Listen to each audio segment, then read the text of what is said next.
Atas kejadian tragis yang merenggut nyawa calon gubernur Maluku Utara, Benny Laos, Kepolisian Daerah Maluku Utara segera mengambil langkah tegas dengan memeriksa sedikitnya 20 orang saksi yang berada di sekitar lokasi insiden terbakarnya speedboat yang ditumpangi almarhum. Menggunakan pendekatan scientific crime investigation, pihak kepolisian berupaya menggali fakta-fakta dan bukti yang dapat mengungkap misteri di balik kejadian tersebut.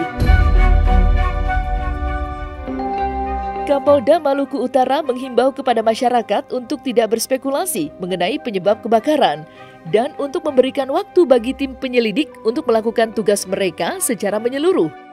Pihak kepolisian juga telah melakukan olah tempat kejadian perkara dengan cermat.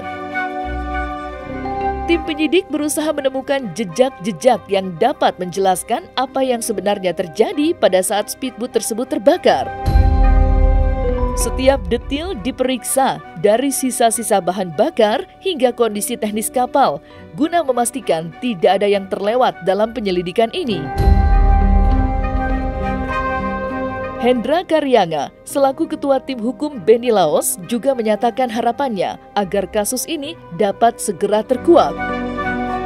Ia menekankan bahwa ia masih meyakini adanya indikasi sabotase dalam insiden tersebut. Saya sebagai Ketua Tim Hukum, kemudian setelah mendengar berita itu, saya mulai bergerak mencari informasi dan mulai melakukan analisis apakah benar Bella 72 yang sementara berlabuh di Desa Bobong itu terbakar ataukah meledak.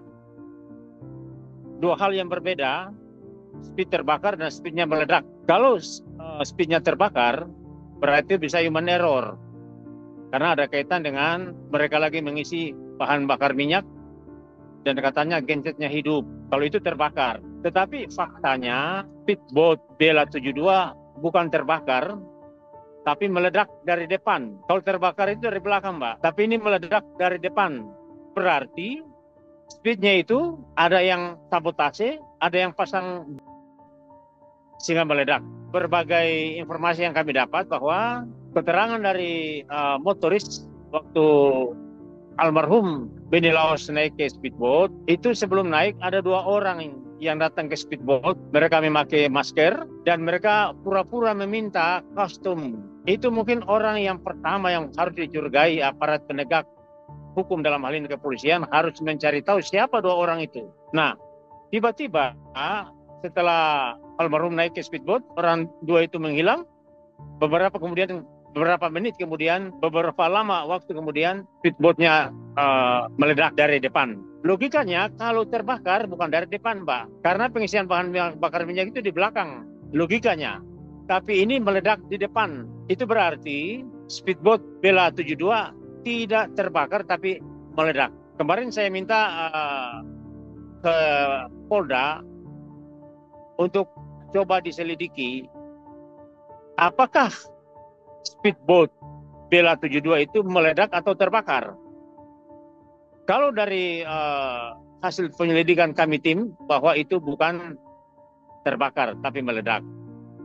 Kalau meledak berarti bukan human error. Kalau meledak berarti ada unsur-unsur kesengajaan atau sabotase yang dilakukan oleh orang-orang tertentu, siapapun dia kita belum tahu, yang mengakibatkan speedboat Bella 72 itu meledak dan menimbulkan 6 korban jiwa.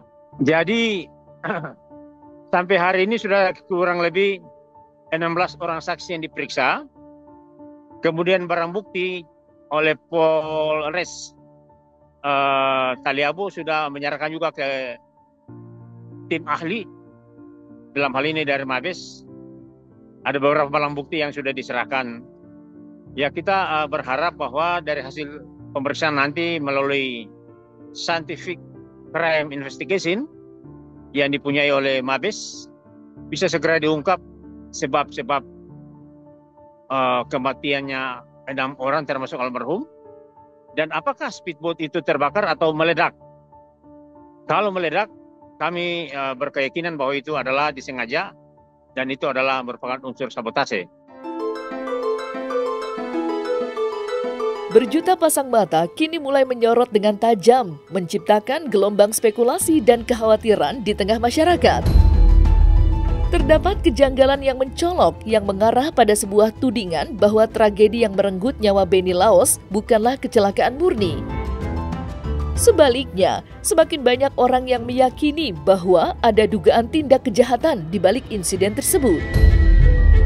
Dugaan ini semakin kuat seiring dengan fakta-fakta yang terungkap di tempat kejadian perkara atau TKP.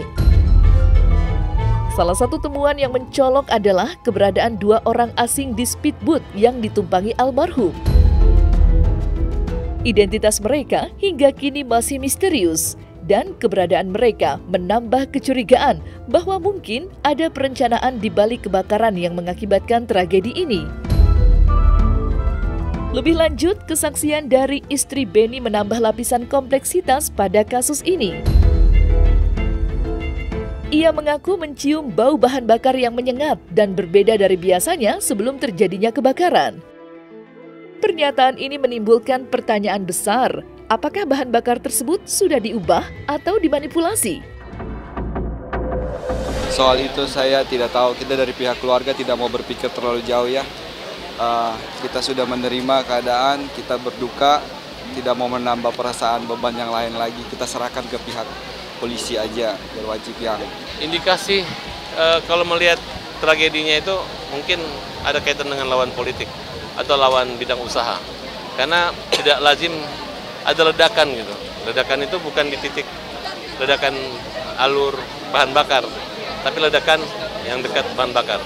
Nah, mudah-mudahan dapat diungkap apa motif dan latar belakangnya apabila ada usut tuntas gitu.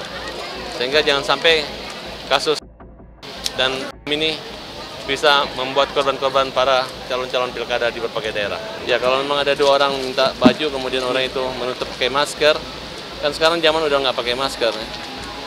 Saya rasa itu patut dicurigai dan siapa saja masyarakat yang merekam video mereka untuk segera menyampaikan kepada pihak yang berwajib. Kita usut bersama-sama dan semoga kali ini kita hukum yang berat atau persaingan politik. Tapi kalau memang tidak terbukti, ya maksimal. Memang alat bukti agak susah, tapi saya yakin polisi punya cara baik dari segi IT maupun saksi dan rekam jejak. Bagaimana terjadi peristiwa yang membuat meninggalnya 6 korban dari 33 penumpang.